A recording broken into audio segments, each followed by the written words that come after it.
we've heard a lot of things over the past 12 hours or however long we've been here, and I want to get down to kind of the goods here, to talk about what we really want. And I'd like actually to start by having you turn to each other for a moment and think about what are the basic needs for a community, for the world, for your own health. What is it that you want? Equilibrium. Okay, so turn just for a moment to your neighbor, and each of you say 3 or 4 things.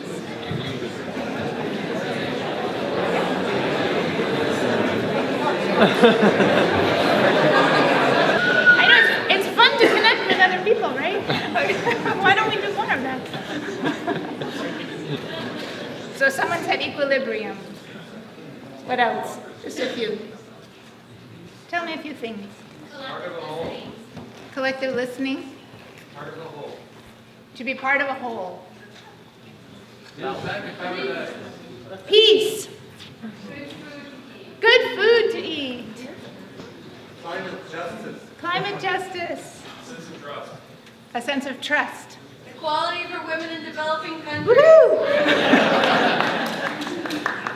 Okay. Yes, one more. Fun. Fun. Thank you. Thank God somebody said fun. Okay.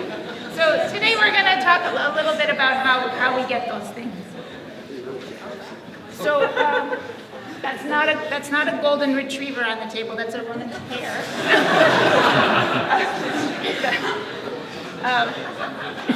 For 25 years, I've been working in holistic health care and trying to focus really on community health. For about 10 years, I was working on a book that was tentatively entitled Sustainable Medicine, but it ended up becoming this book, The Ecology of Care.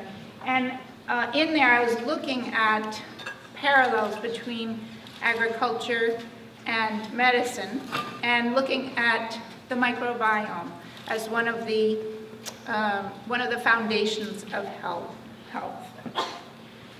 And there's a reason that connection is important to mammals, is that, as Dan pointed out, we aren't actually sterile at birth, but our gut microbiome is populated by breastfeeding. It's also populated by touch, by sucking on things, by playing in the dirt, by being close to people. And in traditional times, it was populated by food that had lots of lactobacilli in it as a way of preserving food, and of course by all of the good microbes that were clinging to plants. And what do all of those microbes do? They turn on our brain function, they run our immune system, they, of course, digest our food, they protect us against all kinds of things, and we now know that they actually produce somewhere between 90 and 100% of our brain chemicals. So serotonin, we feel good. Guess who made that? The little guys. So while I was working on that book and while I was working in my clinic, every day I would go on a walk down by my river, the Ampampinusik River, and I would swim every day. And I would think, oh, I'm repopulating my microbiome of my skin through the earth. And in the fall, it gets very beautiful and a little cool, but it's still worth swimming. In the winter, we don't break the ice very often, but sometimes we do and go for a swim. In the spring, though, we don't swim so much because the water is moving very fast there. But one year, something happened to my river that I was not expecting at all. And it got kind of violent after the rain. And washed out a lot of roads. And I had never really thought climate change was very interesting. I was very interested in peak oil, and that was kind of the focus of my sustainability work. But suddenly climate change was kind of interesting to me because I love water and I was fascinated by what happened. So one thing you notice here is where did the damage not happen? It didn't happen where there were plants growing, right? That was a road. So from that point on, from after Hurricane Irene in 2011, all I could think about was what happens when water hits soil. And that completely changed the nature of my work and the book that I was writing. And I read a little book by Judy Schwartz called Cows Save the Planet. And about halfway through that, I said, hey, I'm going to change my work because I started to learn some really basic things that I was supposed to have learned in high school or college, but I kind of forgot them. That plants basically create life. And so we're all made out of air and water and sunlight because we eat the plants and we eat things that make these plants, that eat the plants. And then life takes plant material and other things and sand, silt, and clay and reorganizes it to change the flows of water through the landscape. And we've heard a lot about this, so I won't go into it very much, but to think about healthy soil as a sponge that soaks up water. And I'll just give my version of this, which I started thinking about when I first heard Elaine Ingham speak, who was one of the first people I kind of got it from. I think of topsoil as the mucosal membrane of the land. So when we think about our gut, what is a mucosal membrane made of? It's made out of exudates from the microorganisms in our gut. And of course, in our gut and in the land, that's a layer of protection. A layer for digestion and respiration and immunity, development, and regeneration. So, I'm a radical, Bernie kind of voting Vermonter, and so I like to think about the working class. And I became interested in this idea of how do we support the working class inside our bodies and in the land around us, because that's how we're going to create dramatic changes in public health. And so I started getting involved through Peter Donovan and the Soil Carbon Coalition in monitoring of like, how do we measure biological work? In patients, I knew how to do that because I could monitor their health, but how do we do that with soil? So I turned my clinic temporarily into a soil lab while I started to learn about this. And my patients were a little upset that I wasn't seeing them as often, but I said, hey, don't worry, I'm still sticking long, thin metal objects, I'm an acupuncturist, into complex living systems, and we're all cool. Don't worry, it's all gonna be okay.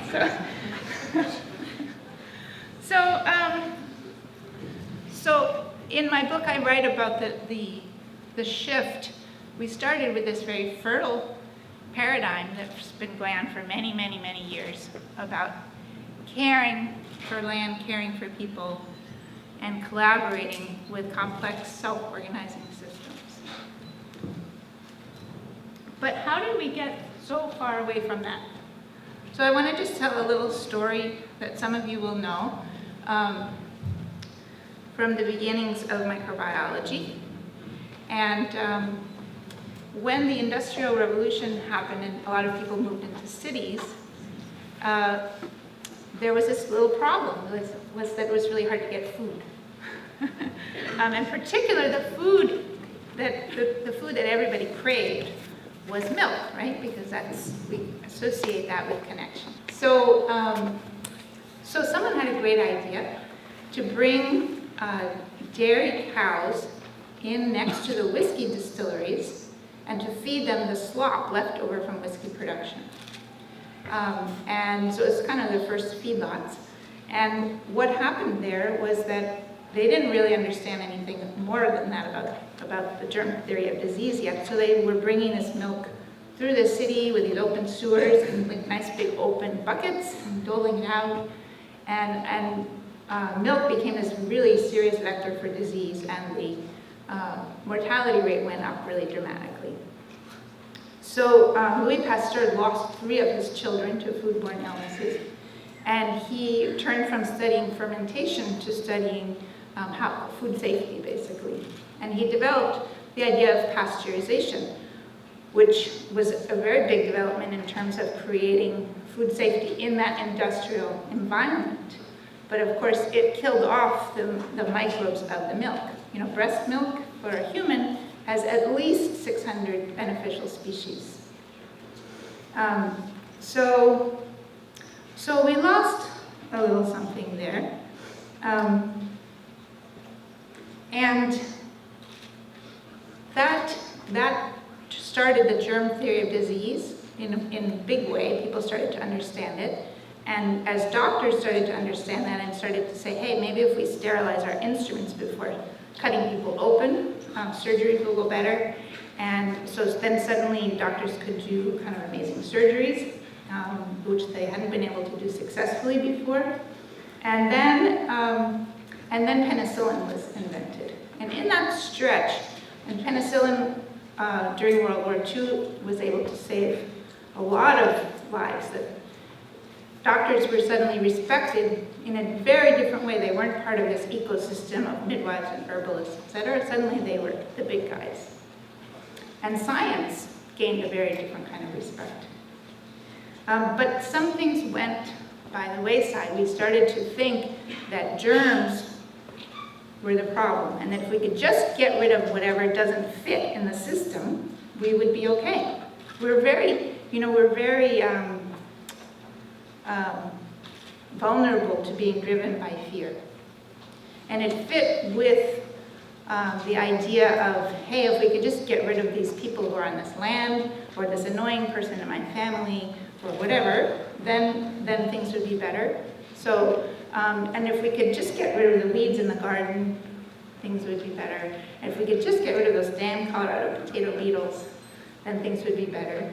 So it kind of brought in medicine, and the germ theory of disease kind of initiated this whole huge thing that we've been going through, this, which I call the sterile paradigm, where it's really about killing off what doesn't fit, getting rid of it.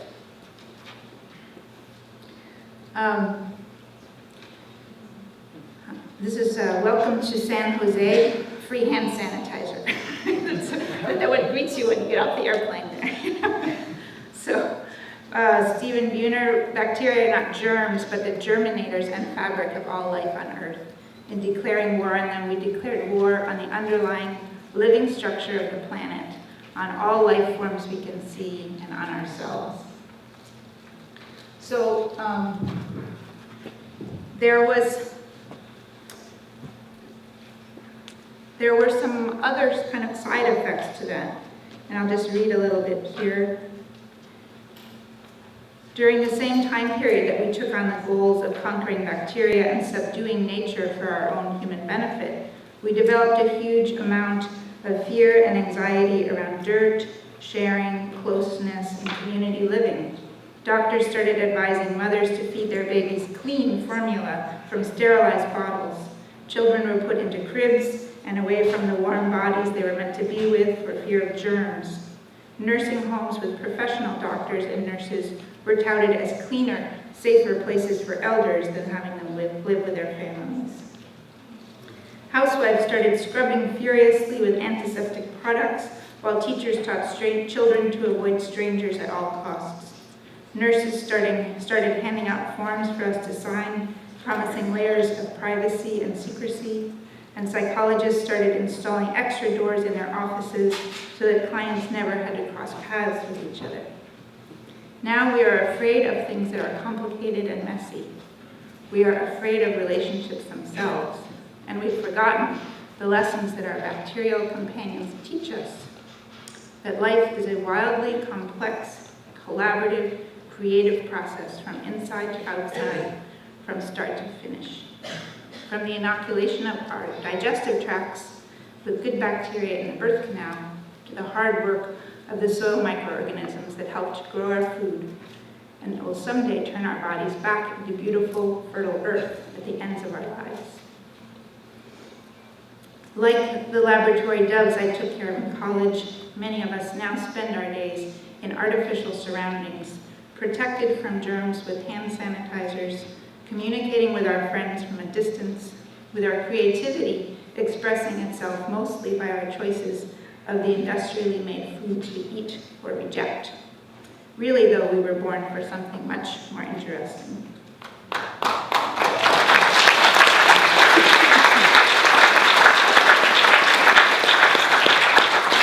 So part of what came along with this whole system was this idea that there are these experts and scientists who, if we just listen to them, then nothing will kill us. So if you just look at the shape and the layout of this room, you can see that even though we all in this room agree that we need to be doing something much more complex and collaborative, we haven't really shifted our paradigm yet.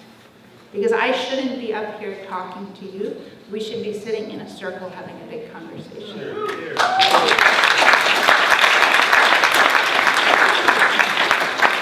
So we lose our voices with this expert model. And we've come both in agriculture and in healthcare into this idea of best practices. And this picture is a picture, I think it's of Kansas, on the solstice. And look at on the day where there's the most sunlight, how much green there is on the land. Not a whole lot. None of the farmland is photosynthesizing there in any large way. And as Ray Archuleta says, the soil is naked, hungry, thirsty, and running a fever.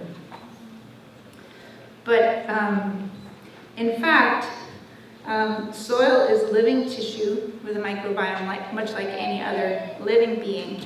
And there are basic principles to keep it healthy, and they are very simple. We don't actually need experts. We get to reclaim our creativity, learn these principles, and then figure out in our own context how we're going to put them into practice. So here are my version of the soil health principles. It's based on the incredible work that the soil health team of the NRCS has been doing, which is a very brave group of people that's been swimming against the tide in the United States. I won't read these out loud because I want to keep going, but this is a free download online that I'll give you the URL for later at soilcarboncoalition.org /learn. And I go into this in quite a bit more detail. But it's really just about learning what are the conditions that soil life needs and how do we create them. I want to talk just briefly about the thing that is really holding back this movement in the United States is peer pressure. Farming is of all of the professions, the one that is most likely to commit suicide is farmers. And when you add into that already stressful situation, the idea in a very small community of going against the social fabric that has been the standard in their family. I've been traveling a lot in the Midwest, and I hear over and over and over again these stories about peer pressure. And people will walk into a coffee shop, and all of their best friends will turn their back on them because their fields look messy. They're not following the way things are supposed to be. And remember, we're mammals, so connection is everything, right? So I've started working to try to set up mutual support and ongoing learning groups for farmers. Blaine Jarrett's from Saskatchewan is going to talk soon, I think tomorrow, and he can show you what a holistic management support group can do for a community in terms of building knowledge and working with principles. And I'm working on how do we create resilience in people, and these kind of groups are really important. The last thing I want to talk about is teaching people to think in systems.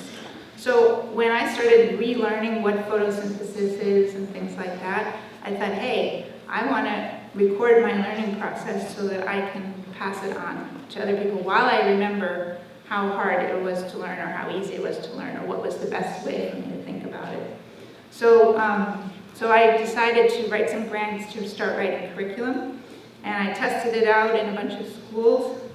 This is a group in Chicago, and my favorite thing that we did with them was I divided them up into teams, and I gave them a set of challenges that the villages where Alan Savory was working in Zimbabwe were facing. So one of them had to solve not enough food for people, one had to solve not enough food for animals, one group had to solve not enough water, one had to solve the biting ants problem, if you've heard Precious speak. And then and they came up with things like ration food and, you know, get a lot more medicines from the United States, get somebody to donate. Then I Skyped in Precious Period from Zimbabwe, and she told the story of how just by changing land management, they were able to address every one of those things. So this is a new manual. That's where you can download it. I'll do it again at the end, but here we go. Yeah. There's a copy of it upstairs on a table for people to look at here. And with further funding, I'll be adding more chapters to this over the next year. So. We have a new app at the Soil Carbon Coalition called atlasbiowork.com, where you can upload data to a shared public map, because one of the issues with the sterile model of care has been that data is closed, it's behind academic paywalls, you can't access it. So, hey, anybody can do this. So we have this as a group of 2nd through 4th graders at the elementary school, doing a hoop to look at biodiversity and ground cover. This is that same group of students in Chicago setting up a transect, learning how to do that in a public park for monitoring. Bulk density sampling, water infiltration sampling, carbon sampling. And I'm just going to end with a little story. I have a secret, which is that I love looking at oil infrastructure. I've been traveling around, and you know, in the East Coast, we never get to see this stuff, right? And I first saw it up near Blaine, and I was like, wow, they're so cool. There's like water dipping birds that you buy in stores in Chinatown.